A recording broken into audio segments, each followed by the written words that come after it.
کارهان کتاب شاهنامه اثر بیزاول حکیم فردوسی تحفه پیشوای ملت محترم امامعلی رحمان به ناحیه وسع رسید.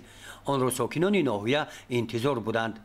بناهای آباد گردند خراب، زیباران و از تابش آفتاب، پیافکندم از نظم کاخی بلند، که از باد و باران نیابند گزند. بسی رنج بردم بدین سالسی، عجم زنده کردم بدین پارسی. چه روز خوشبختی است که ما امروز آموزگاران مؤسسه ها صاحب شاهنامه گردیدیم.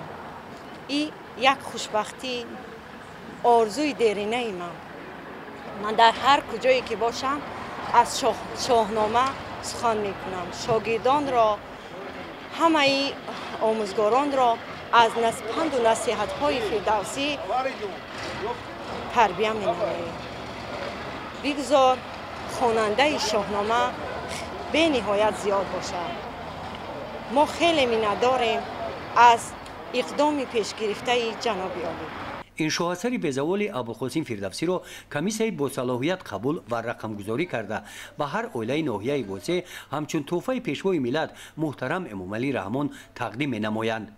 قسم زیاد این نفران آنهایی که در رقمگذاری کتاب‌ها اشتراک دارند آموزگاران میباشند و با صمیمیت بلند و روحیه بلند وطنداری به این کار مشغول میباشند. خیرمند باش و بیازار باش، همیشه زبان را نگهدار باش. این سخنان بزرگ از استاد ابوالقاسم فردوسی می باشند. این روزها باعث افتخار است که این شاه اثر بیزاول و در خاندان همه مردم تاجیک بخشیده می شود. این با تشبوس سروری کشورمون، سروری خلق پرور و آریایی نژاد ما می باشد. ما با واسطه شاهنامه از گذشته خود آگاه می شویم. گذشته چه خیلی تاریخ بزرگ داریم، چه خیلی ما همین خیلی اجداد گذشته های بزرگ داشتیم که همین خیلی عنعنه و رسم و رسوم های قدیمه خدماتی با همین با واسطه شاهنامه ما شناخته می شویم.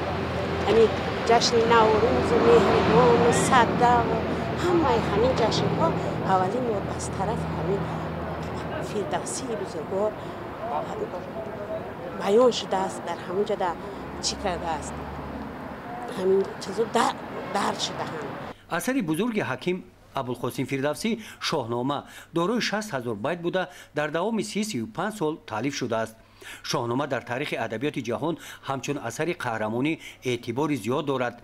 فردوسی در شاهنامه با موضوعهای پند و اخلاقی و تندرستی، انسان دوستی، نیکی و نکوکاری، راستی، دانش و خیرات، جهالت، ستمکاری، حفظ وطن و محبت اهمیت بزرگ داده است. با عقیده فردوسی نیکی و نکوکاری یکی از خصلت‌های نجیب انسانی به شمار می رود. او با اهل بشر توصیه می دهد که به همدیگر مهربان باشند و تنها نیکی کنند، زیرا عمل نیک جاودانی است. گزارش خواجه نظریف خدای نظر ظهوروف از ناحیه وسع برای برنامه اطلاعاتی نوید.